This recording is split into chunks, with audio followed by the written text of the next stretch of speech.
സമരം റിപ്പോർട്ട് ചെയ്യാൻ എല്ലാ മാധ്യമങ്ങളും വന്നു ചേർന്നതിൽ എനിക്ക് അതിയായ സന്തോഷം. തൊഴിലാളി സമരം റിപ്പോർട്ട് ചെയ്യാൻ. അതേസമയം ഇതിനേക്കാൾ വലിയൊരു സമരം രാജ്ഭവന്റെ മുമ്പിൽ ഉദ്ഘാടനം ചെയ്തിട്ട് ഞാൻ വരുന്നത്. അവിടെ ഇത്ര സാന്നിധ്യം കാണുന്നില്ല. സെലക്റ്റീവാണ്.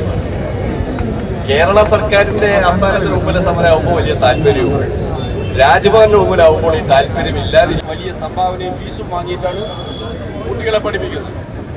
അതുപോലെ വളരെ പ്രധാനപ്പെട്ട ഈ കുടിവെള്ളം ഇന്ന് കേരളത്തിലെ ജനങ്ങൾക്ക് വാട്ടർ അതോറിറ്റി നൽകുന്ന വ്യവസ്ഥയിൽ തന്നെ വിതരണം ചെയ്യുന്നതിന് ഉറപ്പുവരുത്തിക്കൊണ്ടാണോ ഈ പുതിയ കരാർ നൽകുന്നത് എന്ന കാര്യം വ്യക്തമാക്കണം.